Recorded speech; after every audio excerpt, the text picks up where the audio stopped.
ሰላም ሰላም ቤተሰብ እንዴት ናችሁ? ደህና ናችሁ? እኔ ያለው እግዚአብሔር ይመስገን። እንኳን ደህና ቆያችሁኝ እና ቪዲዮን ላይክ እያረጋችሁ አዳዲስ ሆናችሁ ደግሞ ሳብስክራይብ እያረጋችሁ ማለት ነው። ዛሬ ደግሞ እንደ በአዲስ ቪዲዮ ነው የመጣሁት ማለት ነው። እንግዲህ ዛሬ የምር ማለት ነው እንደኔ ግራ የተገባ ሰው አለ። በጣም እኮ ግራ አጋቡን የሩታና አብርሽ ማለት ነው። እና ነገርየው ድራማ ነው ይባላል። ነገር ግን ደግሞ ትንሽ ሲጓተት ምን ሲሉ ነው የምናየውና አሁን ይሄ ምንድን ነው የሚሉት? አሁን ምንድን ነው ትላንት ያደረገችው አይተናል አይደል? ትላንት እንደዚህ ወረቀት ይዛ መጣ ፈርምልኝ ምናምን ነው የምትለው። እኔ ምለው ሩታ ቆይ በሚዲያ ነው እንዴ ያገባሽው? ልጁ ተፈራርመናል ምናምን ነው የምትዩና ተፈራርማችሁም ከሆነ እኮ እንዴ እኛ ፊት መጣችሁ አልተፈራረማችሁም አይደለ?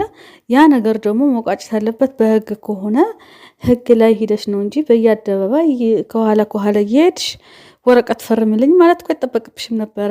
ይህ ነገር ለምንድን ነው አንዳንዴ ድራማ እየመሰለኝ ነው እግዚአብሔርን። አሁን ግን ያው በምናየው አይደለም የምንናገረው፣ ለዛ ነው እንጂ ነገርየው ድራማ ይመስላል በቃ። ምክንያቱም አንድ ሴት አግብቶኛል ካለች መፍታት ከፈለገች ደግሞ እንዲያው በህግ ነው የምትጨርሰው። ህግ ደግሞ በሚዲያ ሂደሽ አስፈርም የሚል ህግ ደግሞ የለም። ሲቀጥል ማለት ነው ደግሞ ፈትቼሻለሁ እኮ ከተፈታን ቆይተናል ብለዋል ማለት ነው አብርሽና ያ ወረቀት ደግሞ እንደፈረመላት አይተን ነበረ። የእውነትም ተፈራረሙም ከነበረ ማለት ነው እና ፈርሜልሻለሁ ብለዋል ማለት ነው። ከዛ ጽፋው የመጣችው ደግሞ የሆነ የወርስ ነገር ምናምን ነገር ነው መሰለኝ የክፍፍል ነገር ነው እና የክፍፍሉ ደግሞ እሱ ደስ አላለውም፣ አልፈለገውም ማለት አሁን ስለ ክፍፍሉ ስለመፈለጉ አለመፈለጉ አይደለም። አብርሽ ለሱ አንትን ብሎ አይመስለኝም፣ እልህ ይዞት ነው እንጂ ግን ሀሳቧም አናዶት ይሆናል እንደዛ እንትን ያልኩት ማለት እንትን ያለው ማለት ነው እና እዛም ወረቀቱ ላይ ቢሆን እንኳን እውነት ሆኖ ወረቀቱ ላይ እንዲጻፍ ያደረገችው እኮ ራሷ ናት። ራሷ አድርጋ አልፈልግም ደግሞ ትላለች። አልፈልግም ህሊና አለኝ ምናምን። ምን አይነት ንግግር ነው? ግራ ገባኝ። አወዛገባችሁን እንዴ! ወይም እውነት እንደሆነ እርግጠኛ ሆናችሁ አሳዩን፣ ወይም ደግሞ ውሸት እንደሆነ በቃ አወዛገባችሁ። ተመልካች ራሱ እኮ ተወዛግበዋል።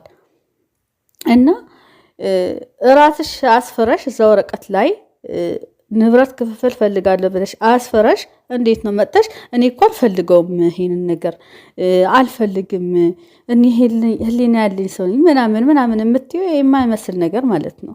ሲጀመር ህግ እኮ ራሱ አይደለም የሚጽፈው፣ አንቺ የምትፈልጊያቸው ነገሮች ነው እዛ ውስጥ የሚጽፈው ማለት ነው። እና ራስሽ አስፈረሽ እንዴት ነው እንትን የምትይው? እና እንደዚህ አልገባኝም። ደግሞ ዛሬ ደግሞ ማለት ነው ዛሬ ያየነው ደግሞ መልሳ መጣ ወንድሞቿን ይዛ መጣ ልታስደበድቡ፣ ጭራሽ ልታስደበድበው ማለት ነው። ምን አይነት ንቀት ነው ያላት ግን! በጣም ማለቴ እንደዚህ ንቀት ነው ያላት ምናምን ስትባል የሆነ ሞራል እየሰጠናት እየመሰላት ነው መሰለኝ። በጣም ነው የምትደብረው፣ በጣም ነው የምታስጠላው። ምክንያቱም ሴት ለባሏ ማለት ነው እንዴ እንደዚህ ብሎ አሁን እኮ የምር እኔ ልጁ መሮት ነው የሚሆነው ብዬ ነው ማስበው ማለት ነው። አሁን ላይ ሳይሆን ከመጀመሪያውም። ምክንያቱም የሷ ባህሪ ከሱ በላይ የሚያውቀው ሰው የለም። እኛ የምናውቃት በቪዲዮ የምናውቃት እንኳን ምን አይነት ኃይለኛ እንደሆነች ነው የምናየው። እና እሱ ደግሞ ጠለቅ ብሎ ስለሚያውቃት ባህሪዋን ምናልባት እሱም ላይ ያልተስማማበት ሊሆን ይችላል። ደግሞ እያሳየችን ነው እርጉዝ እያለችም እንዴት እያለች እንደነበረ ከዛ በፊትም እንዴት እንደምትጮህበት ምናምን እናየዋለንና አሁን ደግሞ ያ ባህሪዋን ነው የወጣው ማለት ነው። አሁን ልጆቹን ይዛ መጣ። ምን አገባቸው ሲጀመር? እነሱ ምን አገባቸው? ፈረንጁም ይሁን ያ እነሱ ልጆቹም ይዘሽ የምትመጪው ምንም እኮ ያገባቸውም እነሱ እንኳን እሱን ሊገፉት ሊመቱት እንትን ሊሉት ማሰብ ማለት ነው። ከመሃል ገብተው ራሱ መናገር አይችሉም። ምክንያቱም አያገባቸውም በሁለታችሁ ማለት ነው። መለያየትም ካለባቸው አስማምቶ ማለያየት ነው እንጂ እንዴ በግድ ትዳር በግድ አለ እንዴ? በግድ እኮ የለም። በቃ እንፋታ ከተባላችሁ በሰላም ነው የምትፋቱት። ስለዚህ አንቺንም ቢያንስ አንቺ ጋር የነበረ ሰው ነው፣ ክብር ስጪው፣ በክብር ተለያዩ። በቃ ማትስማሙ ከሆነ በክብር ተለያዩ።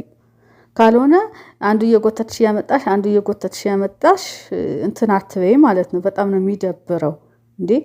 በዛ ላይ ልጅ ይዘሽለታልና ይደብራል። እንደዚህ አይነት እሱን እያዋረድሽ ያለሽ መስሎሽ ለራስሽ እያዋረድሽ ነው ያለሽ። ምክንያቱም አንደኛ እሱ ወንድ ነው፣ የበለጠ እየተዋረድሽ ያለሽው አንቺ ራስሽ ነሽ ማለት ነው። እንዴ በግድ በቃ ቤተሰቦች መጥተው ሊመቱት ብለው ምናምን ሊደብድቡት ብለው ለትዳር ከእህታችን ጋር ትዳር ለምን አልመራህም? ይሄን እኮ ነው የሚመስለው። እና ለሱም ክብር ጠብቂለት። እሱም እኮ ለአንቺ ስለሚያከብርሽ ነው እንጂ ለነሱ አንሶ አይደለም። እና አንቺንም ክብርሽን ጠብቂ ማለት ነው።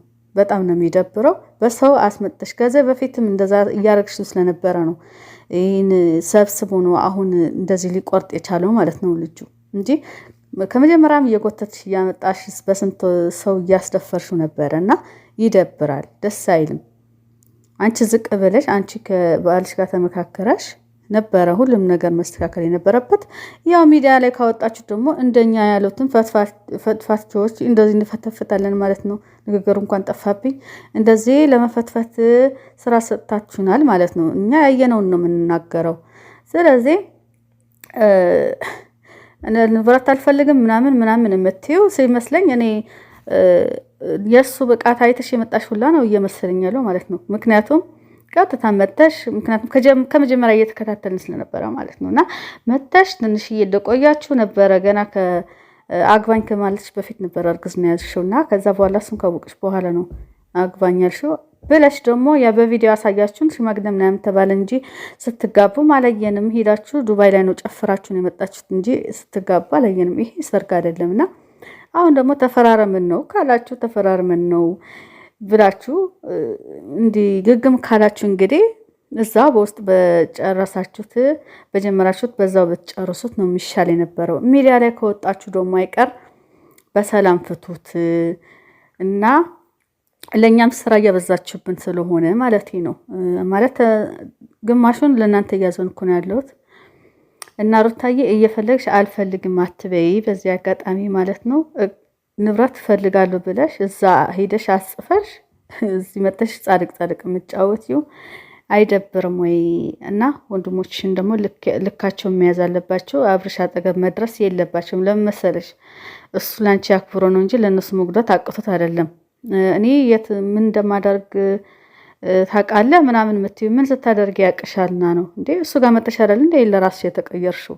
ምን ሆነሽ ነው ለአብርሃም የምትፎክሪው? እንዴ ካንቺ በፊት እኮ አብርሃም እናውቀዋለን። እና ልጅ ነው የነበረው። ምንም የለህም ነበር ብትይ ልጅ ነው የነበረው። አዎ ጀማሪ ነበረ፣ ግን በጣም ጎበዝ በጣም ፈጣኝ ዩቲዩበር ነው የነበረው። አንቺም እሱ ብቃቱን አውቀሽ ነው ጠጋ ብሽ መጥተሽ አሁን እሱም የመናገር እንትን የለብሽም ማለት ነው።